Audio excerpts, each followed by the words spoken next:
For today's video nga pala, pupunta tayo ngayon sa Corniche. Papakita ko sa inyo ang madalas namin pinupuntahan dito.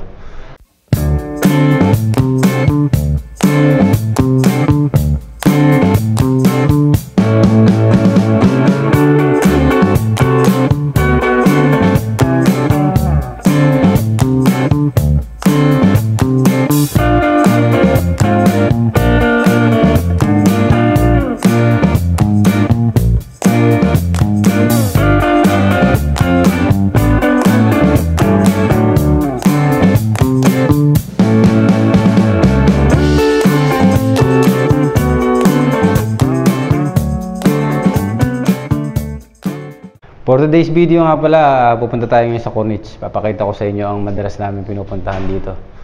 So ito yung mga kasama ko. Yan, isa pa. Siya muna sa mga kabayan. Mga kabayan, kamusta? Yan. Parang bitin ha. Kaya alam pag hindi sanay mag-vlog eh. Tignan.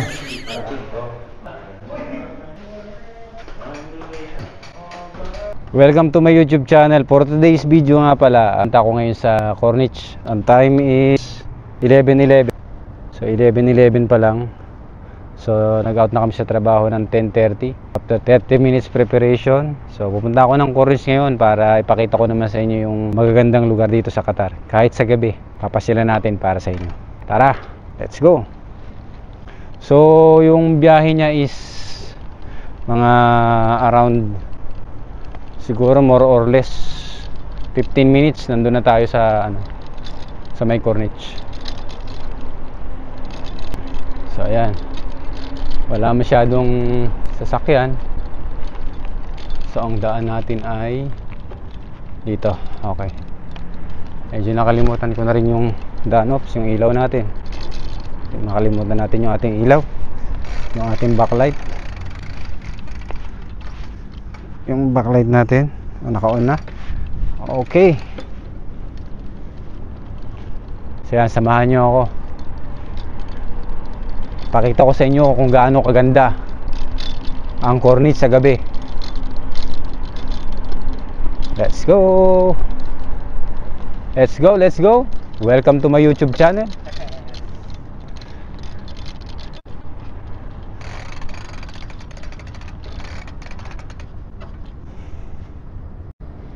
So harap na natin sa kalsada yung view para medyo maganda naman yung makita nyo yung dadaanan natin. So kung okay ba yung dadaanan natin sa gabi. Siguro mas maganda itaas natin ng konti. So ayan, para medyo wide angle tayo.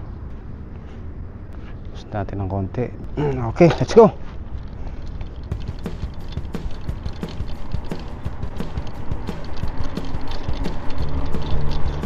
So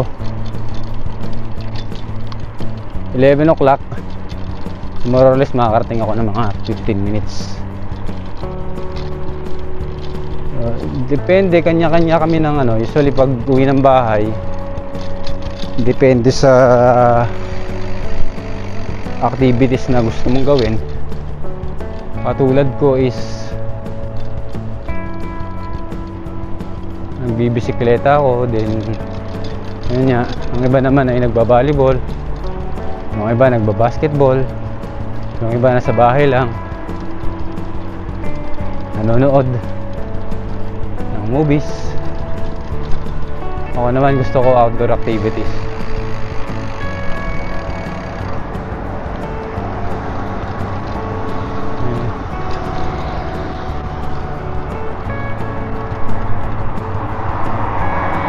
Okay.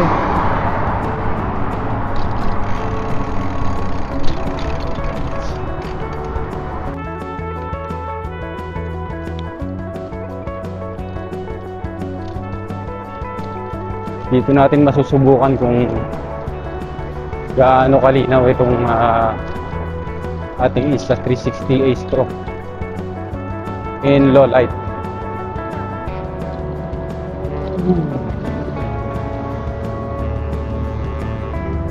Side lang tayo dadaan kasi para safe tayo. Masyado maraming sasakyan ngayon.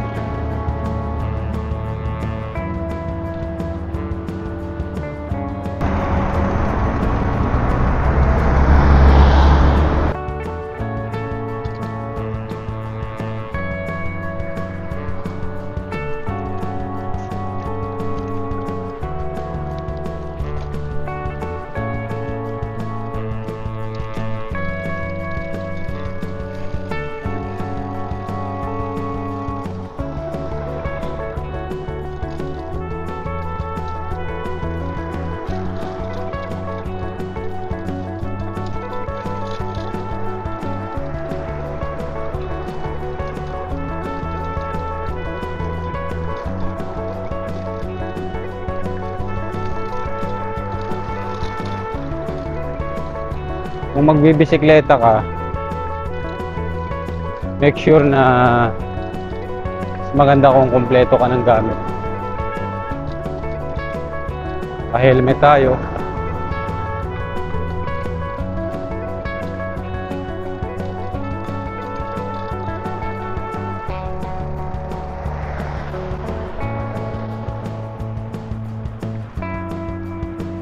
Okay, pwede na tayong tumawid.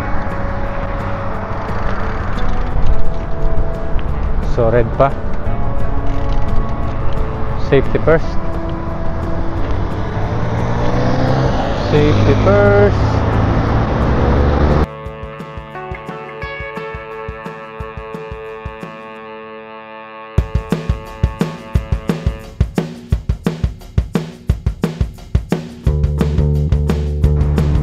Lapit na tayo, 5 minuto na lang. Dito na tayo sa pinaka main. Konting-konti na lang. Makikita na natin yung beauty ng ng Qatar.